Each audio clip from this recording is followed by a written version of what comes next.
Fernando, in the beginning of the game, what was your mindset when the plethora of penalties was pushing the team back? At the end of the day, penalties have a lot to do with discipline. And that delay of game was all my fault. It was a loud stadium as I expected, and got to be better on that. However, they say you either win or you learn. So that was a good learning opportunity. So next time, I promise that'll never happen again. There'll be another delay of game penalty.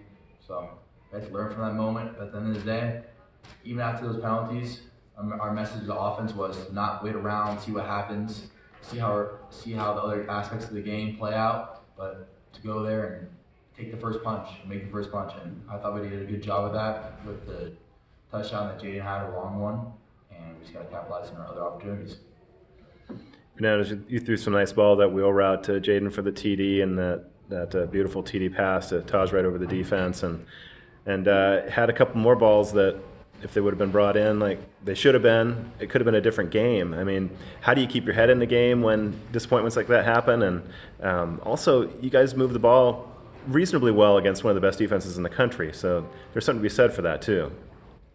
I thought we moved the ball really well when we had the right intention and the right mindset.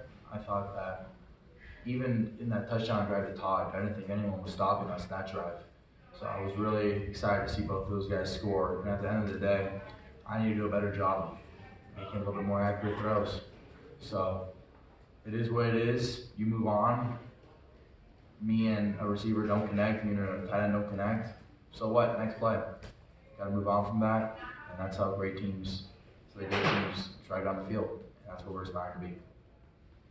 How would you describe your overall experience and the different challenges of start number 2 compared to start 1? I would say that start 1 and start 2 weren't really that much different for me, to be quite honest.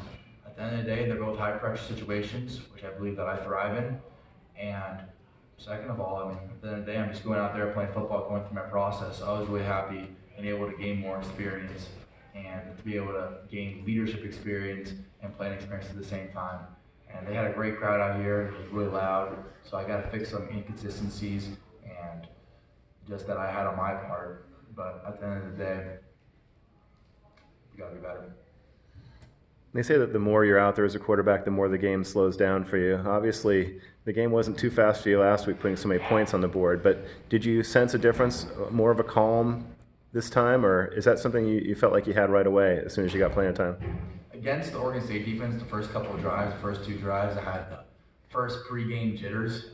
However, when I came out to Utah, although it was loud, I didn't have any jitters. I knew what the mission was. The mission was to score and to win. And unfortunately, we didn't do either of those. We scored a little bit, not as much as I hoped to, and we didn't get the win. But I felt, like you said, a little bit more calming. So it was definitely great. And also, it's always calm when you have great teammates around you. So we had a really strong receiver cast. I thought got open a lot, especially against a really tough Utah defense. Our O-line played amazing, especially against a really good pass rush. I mean, all those guys, they all played well. I mean, I forgot to mention last time, but Matthew Wyckoff, Bastion Sweeney, Vati, Brian Driscoll, Barrett Miller, and TJ Session, they all did a great job protecting me. And at the end of the day, I got to get the ball out quicker and grow from that. You took a brutal shot in the back on the fumble where the guy came in untouched, and then you got a hard shot to the leg later in the game. Do you have any sense for physically how you're going to respond from this? Oh, physically I'm great. And then, I mean, there's nothing stopping me. I'm 100%. I'm all good. And mentally, at the end of the day, I think our message is it is a tough loss. And to be quite honest, with my entire heart, I knew we were going to win this game. Unfortunately, it didn't go the way that it went for us, but as a team, we can't feel sorry for ourselves. As an offense and as a quarterback, we can't feel sorry for ourselves. And we got to move forward and get better. Anybody with a final question for Fernando?